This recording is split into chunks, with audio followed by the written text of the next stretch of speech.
दोस्तों, ऑस्ट्रेलिया दुनिया का सबसे छोटा कॉन्टिनेंट है, मगर वो एक इकलौता कॉन्टिनेंट है जिसको सिर्फ एक कंट्री कंट्रोल करती है। अगर एरिया के हिसाब से बात करें तो दुनिया का छठा सबसे बड़ा देश है ऑस्ट्रेलिया, मगर इसकी जनसंख्या की बात करें तो इसकी जनसंख्या दिल्ली के बराबर भी नहीं है। अगर हम ये कहें कि लगभग 95% ऑस्ट्रेलिया बिल्कुल खाली है तो ये बात बिल्कुल भी गलत नहीं होगी। दुनिया से कट ऑफ इस कॉन्टिनेंट के सेंटर में बहुत सारे रेगिस्तान हैं जो अपने अंदर बहुत सारे राज छुपाए हैं। बात करें अगर ऑस्ट्रेलिया के सबसे मिस्टीरियस बेसिस की तो एरिया 51 को हम कैसे बोल सकते हैं, लेकिन CIA के सीक्रेट बेसिस को तो सिर्फ समुद्र में ही एक कतरे जैसा माना जाता है। इस रेगिस्तान के बीच में अमेरिका की सबसे बड़ी फॉरेन मिलिट्री बेस है जिसके बारे में बहुत कम ही लोग जानते हैं।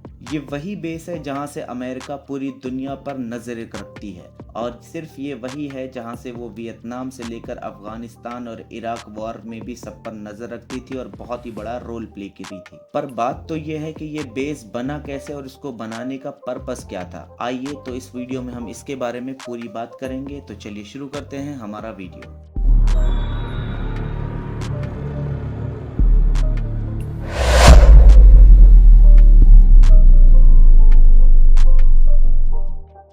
दोस्तों, अगर दुनिया की बात करें तो दुनिया में जितने भी सुपर पावर्स हैं वो अपने ट्रेड रूट्स को प्रोटेक्ट करने, दुश्मनों पर नज़र रखने और दूसरों के यहाँ क्या चल रहा है, दूसरों के किंगडम्स में क्या हो रहा है, उनको कॉन्कर करने के लिए ही मिलिट्री बेस को बनाते हैं। रोमन्स अपने ट्रेड रूट्स को प्रोटेक्ट करने के लिए आउटपोस्ट और किले बनाते थे जिन्हें कैस्ट्रा कहा जाता था।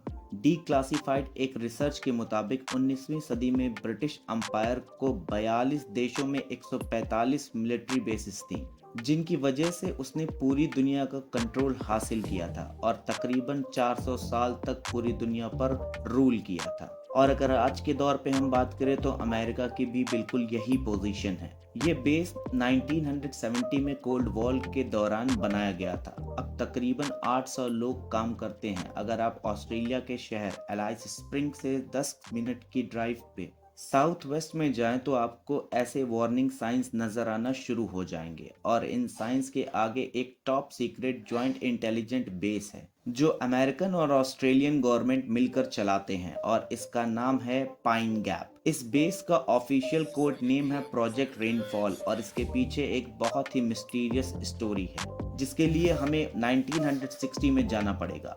1960 में अमेरिका और सोवियत यूनियन के दौरान कोल्ड वॉर में काफ़ी लोग मारे गए थे, और दोनों कंट्रीज ने जियोपॉलिटिकल डोमिनेंस और सर्वेलेंस के लिए इंटेलिजेंस सैटेलाइट स्पेस में लॉन्च करना शुरू कर दी थी। इन सैटेलाइट्स का पर्पस ये था कि ये दूर बैठकर भी अपने दूसरे दुश्मनों और देशों पर खास तौर पर एक दूसरे पर नजर रखते थे। अब अमेरिका इन सैटेलाइट्स को लॉन्च करने के लिए कहीं भी बेस बना सकता था, मगर उसने ऑस्ट्रेलिया को ही क्यों चुना? इसके पीछे कुछ बहुत ही इंपॉर्टेंट स्ट्रेटेजिक फैक्टर हैं। सबसे पहला फैक्टर था ऑस्ट्रेलिया का बाकी दुनिया से कट ऑफ होना, और फिर ऑस्ट्रेलिया के बीच में होने की वजह से ये बेस किसी भी जासूस करने वाली स्पाई शिप्स से इतनी दूर था कि सैटेलाइट सिग्नल को इंटरसेप्ट करना लगभग नामुमकिन था। दूसरा फैक्टर था कि ये बेस किसी ऐसी जगह ही बन सकती थी जहां पर आसपास के पहाड़ या टीले 6 डिग्री से ज्यादा ना हो, ताकि ईस्ट और वेस्ट में मौजूद सैटेलाइट स्टेशंस के साथ जबरदस्त कनेक्टिविटी बरकरार रहे,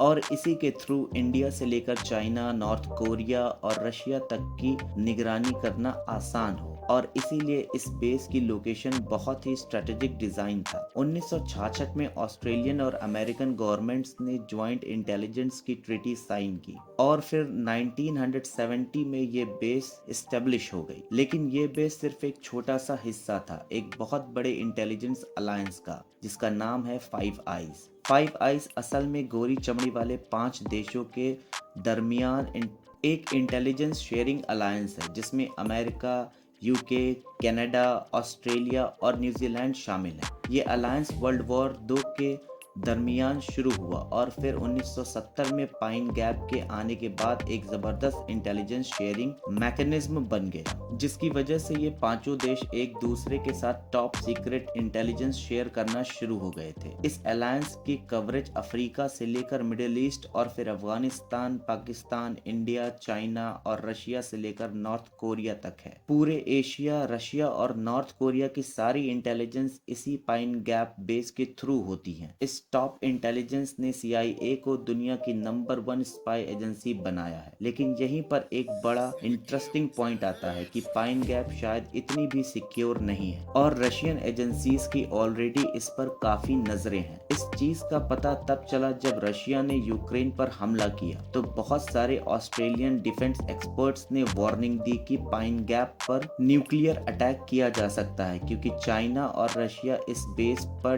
डायरेक्ट अटैक करने की कैपेबिलिटी ऑलरेडी हासिल कर चुके हैं। इस बेस के बारे में काफी मिस्टीरियस बातें भी मशहूर हैं। इस पूरे एरिया में 18 किलोमीटर तक किसी के आने की इजाजत नहीं है। 2016 में एलिस टाउन के कुछ लोग ने क्लेम किया कि उन्होंने पाइन गैप के आसपास UFO को उड़ते हुए देखा, लेकिन इस क्लेम को कभी भी वेरीफाई नहीं किया जा सका और ये बात न्यूज में ही रह गई। सुपर पावर के एजेंडा के लिए अपनी जमीन देने का अंजाम पाकिस्तान आज तक भुगत रहा है। इस बेस की वजह से ऑस्ट्रेलिया का फ्यूचर क्या होगा, उसको कितना खतरा होगा, ये तो वक्त ही बताएगा। दोस्तों, अगर आपको वीडियो अच्छा लगा हो तो ऐसे ही अमेजिंग वीडियोस के लिए हमारे चैनल पर विजिट करते रहें। तब तक के लिए take care, have a nice day, bye bye.